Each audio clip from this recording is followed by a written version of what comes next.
అందరికీ నమస్కారం. నేను మీ కిరా కార్పేని. రీసెంట్గా రోజా కారు దిగ్గానే ఒక ప్రెస్ మీట్ పెట్టింది. ఒకసారి చూద్దాం. జగన్మోహన్ రెడ్డి గారికి వచ్చిన ఆ జన సమూహాన్ని, జన సునామీని చూసి భయపడి రాత్రికి రాత్రి జీవోని తయారు చేసి తల్లికి వందనం అని చెప్పి మాట్లాడారుగా. ఇక్కడ ఆర్కే రోజా అంటుంది, జగన్మోహన్ రెడ్డి వెనక నుంచి వస్తున్నటువంటి జన సంద్రాన్ని, జన సముద్రాన్ని చూసి చంద్రబాబు నాయుడు గారు కూటమి ప్రభుత్వం భయపడిపోయి తల్లికి వందనం అమలు చేశారు రాత్రికి రాత్రి అంటుంది. నేను రోజాను సూటిగా ప్రశ్నిస్తున్నా, బాబాయిని చంపేసి గొడ్డలు వేటుని గుండె పోటు అని చిత్రీకరించినంత ఈజీ కాదు రాత్రికి రాత్రే తల్లికి వందనం అమలు చేయడం. అంటే రాత్రికి రాత్రే భయపడిపోయి వేల కోట్ల రూపాయల్ని తల్లుల అకౌంట్లోకి ఎలా వేస్తారు? నువ్వే చెప్పాలి, నాకు అర్థం కావడంలే. అర్థం చేసుకొని కదా మనం మాట్లాడాలా అని జగన్మోహన్ రెడ్డి గారు ఇచ్చిన 84 లక్షల మంది తల్లులకి ఇవ్వలేని వాళ్ళు ఇక ఇద్దరుంటే 30, ముగ్గురుంటే 45 ఎలా ఇస్తారో ఎలా అయినా ఇస్తారు. ఎలా ఇస్తారో చంద్రబాబు నాయుడు గారు ఇచ్చారు కదా. ఒకరికి 15,000, ఇద్దరికి 30,000, ఒకరికి 45,000, నలుగురికి 60,000 ఎలా ఇస్తారు? విజన్ ఉంటే ఇస్తారు. విజన్ ఉన్న విలువైన విజనరీ పర్సన్ కాబట్టే ఇచ్చాడు. సంపదని ఎలా సృష్టించాలో తెలుసు కాబట్టే ఇచ్చాడు. మరి పిక్చర్ కూడా 4,000 రూపాయలు టెన్షన్గా 1వ తారీఖు ఎలా ఇస్తున్నాడు? అలానే తల్లికి వందనం కూడా అమలు చేస్తున్నాడు. మనం ఇవ్వలేం కదా, మనం ఇవ్వలేకపోయినాం కదా, అవతల ఇచ్చారు కదా, అందరూ పండుగ చేసుకున్నారు కదా, ప్రూఫ్స్తో సహా అన్ని సోషల్ మీడియాలో కూడా చక్కలు కొడుతున్నాయి కదా. మనం ఇవ్వలేం. మనకు ఎంతసేపు కూడా కబ్జాలు చేయాలి కదా, మనుషుల్ని చంపేయాలి కదా. మనం ఇవ్వలేం కాబట్టి మిగతా వాళ్ళు ఇస్తారు. అందరూ అన్నలా ఉండరు కదా. సో ఈ రోజు ఒక కార్యక్రమాన్ని జగన్మోహన్ రెడ్డి గారు ఇంట్రడ్యూస్ చేయడం జరిగింది.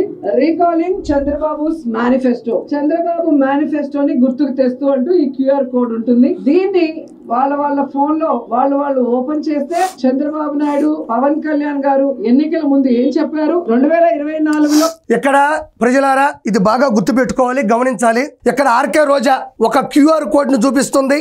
Recalling Chandrababu's manifesto. దీన్ని ఓపెన్ చేస్తేనంట చంద్రబాబు నాయుడు గారు ఏమి హామీలు ఇచ్చారు, ఇప్పటి వరకు ఏమీ చేయలేదో మీ ఫోన్లు, మీ సెల్ ఫోన్లు తీసుకొని దీన్ని స్కాన్ చేయండి, అన్నీ తెలిసిపోతాయి అంటుంది. నేను ఒక స్కాన్ చూపిస్తా, ఇది ఒకసారి చూడండి. మీరు ఆర్కే రోజా చెప్పిన QR కోడ్ స్కాన్ చేశారు లేదో నాకు తెలియదు, కానీ చేయాల్సిన అవసరం కూడా లేదని నాకు తెలుసు. ఎందుకంటే చంద్రబాబు నాయుడు గారు ఇచ్చిన మాటని తూచా తప్పకుండా ముందుకెళ్తా ఉన్నాడు, అది అందరికీ తెలుసు.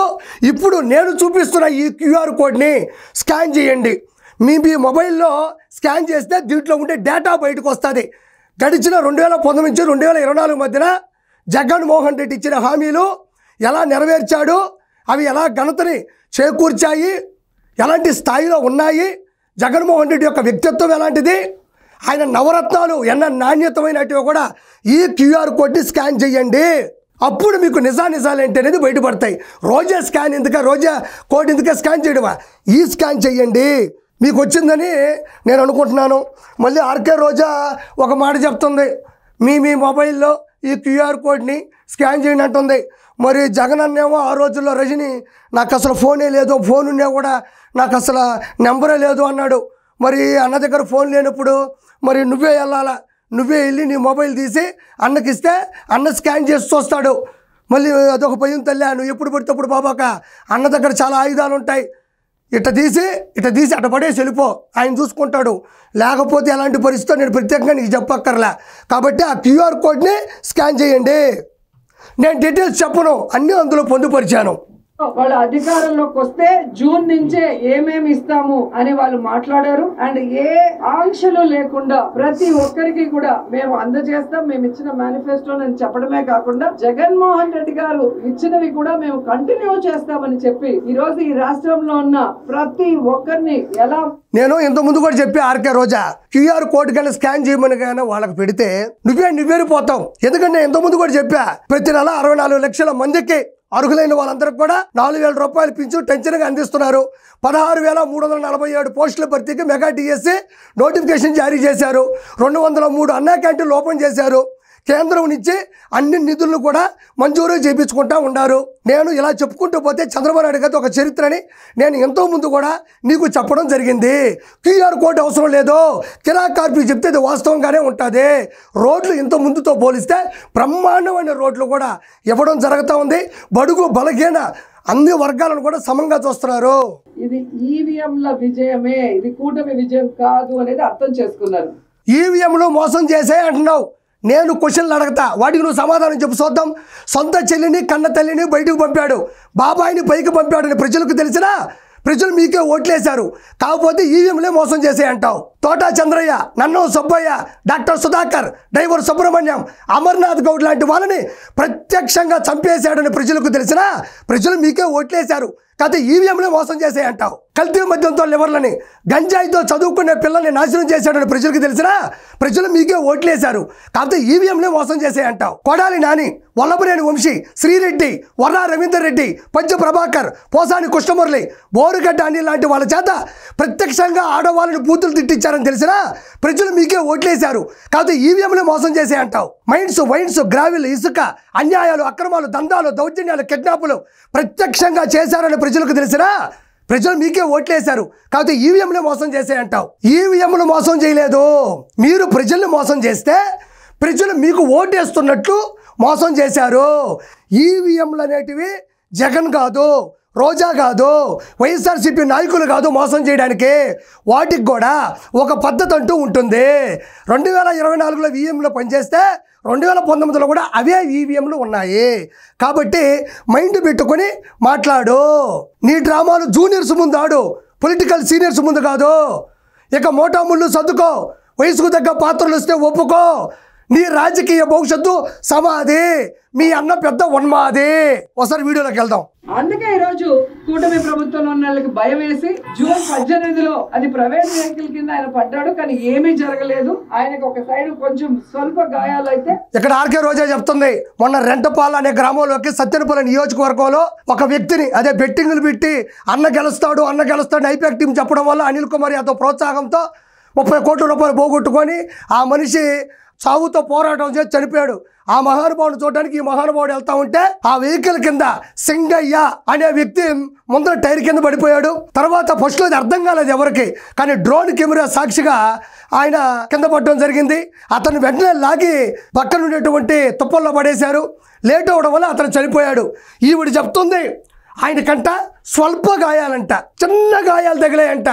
ఏంది మీకు తెలియదా? అంత పెద్ద వెహికల్కి ఇంత పెద్ద టైర్ ఉంటుంది, నా ఎత్తు టైర్ ఉంటుంది. ఆ టైర్ దగ్గర ఆయన కింద పడిపోతే స్వల్ప గాయాలు తగిలినాయంట. నాకు అర్థం కాని విషయం ఏంటంటే రోజా, ఆ రోజుల్లో మీ అన్నకి ఇంత గులకరాయి తగిలితేనే 7 నుంచి 7 దాకా పెద్ద బ్యాండ్ వేసాడు కదా. మరి అంత టైర్ కింద పడ్డ వ్యక్తికి స్వల్ప గాయాలు ఎట్ట తగిలినాయి? ఇంత లాజిక్ నువ్వు ఎట్టమర్చిపోయినావు? అదేమన్నా చిన్న కొబ్బరికాయ అనుకుంటున్నావా పడుచుకోకుండా వదిలేయడానికి? మనిషి తలకాయ కదా. నేను ఆ విజువల్స్ కూడా చూపించకూడదు పదే, అది కరెక్ట్ కూడా కాదని చెప్పట్లేదులే. కానీ ఆ మనిషి అదేదో సినిమాలు చెప్తారు, బాహుబలి సినిమాలో అంత పెద్ద విగ్రహం కొంతమందినైనా పట్టను పెట్టుకోదా అంటాడు. అలా చెప్తుంది ఈవిడ. ఆ మనిషి చనిపోయాడు. ఒక దళిత కార్యకర్త ఒక మనిషిని పరామర్శించడానికి వాళ్ళ కుటుంబం దగ్గరికి వెళ్తుంటే ఇంకో ముగ్గురు చంపేసిన వ్యక్తి ఇతను. మళ్ళీ ఆయన చాలా సంతోషపడి ఉంటాడు, అబ్బయ్యా మంచి పని జరిగింది, ఇతను కానీ చనిపోతే మళ్ళీ ఇంకో పరామర్శకు రావచ్చు, ఇంకొక అకౌంట్లో వేసుకోవచ్చు అనే దురుద్దేశం వీళ్ళు అన్నది. ఇంకోసారి చూద్దామనండి. 108లో హాస్పిటల్కి పంపించామని చెప్పి యాక్సిడెంట్ చేసిన ప్రైవేట్ కారు నెంబర్ ని డిస్ప్లే చేస్తూ ఆ కార్ ని సీజ్ చేయడం కూడా జరిగింది. మళ్ళీ జూన్ 22కి నీకు కొంచెం జ్ఞానం తగ్గినట్టుంది, మైండ్ కొంచెం పెంచుకోవాలా. ఒకడు ఒక కత్తితో నరికితే కత్తి సీజ్ చేస్తే న్యాయం జరిగినట్టు కాదు. ఒకడు తుపాకీ పెట్టి కాల్ చేస్తే ఆ బుల్లెట్ ని ఆ గన్నని సీజ్ చేస్తే ప్రాణం తిరిగి రాదు. అదే విధంగా ఒక కారుతో గుద్దేస్తే ఆ కారుని సీజ్ చేస్తే దానివల్ల వాళ్ళకి న్యాయం జరగదు. అది చట్టం కాదు. ఎవడైతే గన్నతో కాల్చాడో ఆ గన్నని ఎవరు పట్టుకున్నారు, ఎవరు ప్రేరేపించారో చట్టానికి కావాలి. ఒక కారుతో గుద్దేస్తే కారుకి ప్రాణం ఉండదు, కారు పోయి పాత కక్షలు పెట్టుకోదు. ఆ కారుని ఎవరు నడిపారు, ఎవరు నడపమన్నారు, ఎవరు కక్ష సాధింపు చేశారన్నది పట్టుకుంటారు చట్టం. మరి ఆ రోజుల్లో ఎయిర్పోర్ట్లో సీను అనే వ్యక్తి కోడి కత్తితో పొడిస్తే కోడి కత్తిని సీజ్ చేస్తే సరిపోతుంది కదా. మరి అతని మీద ఎందుకు కేసు పెట్టారు? అతని జీవితాన్ని ఎందుకు నాశనం చేశారు? అతను ఎందుకు నరక యాత్ర నడిపిస్తున్నాడు? ఇప్పుడు మీ దాంట్లో బోరుగడ్డలు, పంచప్రభాకర్, వర్రా రవీందర్ రెడ్డి, శ్రీరెడ్డి, నువ్వు మీరందరూ కూడా దారుణమైన బూతులు మాట్లాడారు. వల్లభనేని వంశీ అసెంబ్లీ సాక్షిగా ఆడవాళ్ళని అవమానించాడు. ఆ రోజు నువ్వు వచ్చి మరి చట్టం ముందు వాళ్ళు నోరు మూసేశారు, నోరు సీజ్ చేసేశారు అంటే అవదు. ఎవరైతే తప్పు చేశారో వాళ్ళ శిక్ష పడుతుంది అంతే. ఇప్పుడు నువ్వు కూడా నేను నోరు మూసేశాను, కాముగా ఉండిపోయాను, నా నోరు సీజ్ చేశానంటే అవదు. అంతకుముందు చేసిన తప్పులకు నువ్వు శిక్ష అనిపించి తీరాల్సిందే. ఎలా మారింది? జగన్మోహన్ రెడ్డి గారు కారు కింద ఒక తలకాయ దొల్లినట్టు వాళ్ళు ఒక వీడియోని సోషల్ మీడియాలో రిలీజ్ చేసి దాని మీద షర్మిల గారితో పయ్యావల్ గారి కేశవతో ఇక్కడ ఈవిడికి ఏం చెప్పాలో అర్థం కావట్లేదు. కానీ 100% డ్రోన్ షాట్ లో దొరికింది. ప్రతి దానికి కూడా ఒక టెక్నాలజీ ఉంటుంది. అది ఏయ్యా సిఐయా ప్రతి ఒక్కటి వాళ్ళు కనిపెడతారు. ఏం టెన్షన్ పడబాకు. అన్న గురించి పాత జ్ఞాపకాలు, అన్న చేసిన పాపాలు చూసిన ప్రతి ఒక్కరికి అది కరెక్ట్ అనే నమ్ముతారు. నమ్మించాల్సిన అవసరం లేదు. అసలు పరామర్శించడానికి వెళ్తున్న వ్యక్తి యొక్క పరిస్థితి తెలిస్తేనే తెలిసిపోతుంది అన్న యొక్క ఆలోచన జ్ఞానం ఎంతవరకు వెళ్తుండదు అనేది. కొన్ని రోజులు ఆగు, అన్ని నిజాలని మొత్తం జనానికి తెలుసు. అలాగే చంద్రబాబు నాయుడు గారు హోంమంత్రి ఎలా మాట్లాడిన తర్వాత ఎస్పీ గారు అవును జగన్ గారి కారు కింద జరిగింది అని మాట్లాడారు అంటే మీరు అర్థం చేసుకోవాలి. ఈ రోజు ఆవిడ బాడీ లాంగ్వేజ్ గానీ ఆవిడ భాష గానీ చూస్తే అర్థమవుతుంది. అసలు ఆర్కే రోజాకి ఎదుటి ఆడవాళ్ళ యొక్క బాడీ లాంగ్వేజ్ గురించి కానీ భాష గురించి మాట్లాడే అర్హత లేదు. నీ భాష గురించి ఈ ప్రపంచంలో ఎవరిని అడిగినా చెప్తారు. నువ్వు ఒక ఆడపడుచులాగా ఒక మహిళలాగా ఏ రోజు మాట్లాడలా. మళ్ళీ నువ్వు తిరుపతి అమ్మాయి అని చెప్పుకుంటావు. మాకు సిగ్గుచేటు. అనిత గారి గురించి మాట్లాడే అవకాశం కూడా నీకు లేదని నేను కోరుకుంటున్నా. నీకు అంత జ్ఞానం కానీ పరిణితి కానీ పరిమితి కానీ లేదు. నీ బాడీ లాంగ్వేజ్ ఎలా ఉంటుంది అనేది నేను మాట్లాడదలుచుకోలేదు. ప్రజలు నీ గురించి ఎలా మాట్లాడుకుంటారనేది నీకు కూడా తెలుసు. నువ్వు బాడీల గురించి బాడీ లాంగ్వేజ్ల గురించి మాట్లాడబాక. అవి రెండు నీకు సూట్ అవ్వు. ఆ పదాలు నీ నోటుకుండా వచ్చాయంటే బయట వాళ్ళకి పచ్చి బూతుల్లో వినబడతాయి. కాలు మీద కాలు వేసుకొని చుడిదార్ వేసుకొని మేకప్ వేసుకొని ఇదిగోయా ఆర్కే రోజా చివరిలో భలే మాట చెప్పింది. హోంమంత్రి అనిత గారంట కాలు మీద కాలు వేసుకొని చుడీదార్ వేసుకొని మేకప్ వేసుకొని కూర్చొని ఉంది అంటుంది. ఇప్పుడు కాలు మీద కాలు వేసుకుంటే నీకేమన్నా సమస్య వచ్చిందా? చుడీదార్ వేసుకుంటే నీకేమన్నా సమస్య వచ్చిందా? మేకప్ వేసుకుంటే నీకేమన్నా సమస్య వచ్చిందా? మేకప్ గురించి మాట్లాడుతూ ఉండవు. నువ్వు తీసేసిన మేకప్ కానీ తీసుకెళ్తే ఆంధ్రప్రదేశ్ లో ఉండే రోడ్లని పూర్తి చేయొచ్చు. నీ మేకప్ ఆంధ్రప్రదేశ్ ఉండే అప్పు కన్నా పెద్దది. ఒక 40 ఫ్లోర్లు ఉంటాయి కదా, దాని పైనుండే పైకప్పును కూడా నీ మేకప్ తో పూర్తి చేయొచ్చు. మొన్న ఎవరో అంటున్నారు నగిరికి వెళ్ళాము, కొండలు గుట్టలు మాత్రం మాయమైపోయినాయి, మట్టి దెబ్బలు మాత్రం అక్కడక్కడ పడి ఉన్నాయి, ఇవి ఆడి నుంచి వచ్చినాయి అంటున్నారు సర్వే వాళ్ళు. వాళ్ళకి తెలియని విషయం ఏంటంటే తమరు వేసుకున్న మేకప్ ఉంటుంది కదా, అది తీసేసిన తర్వాత పడేసినట్టుగా ఆ మట్టి దెబ్బలు.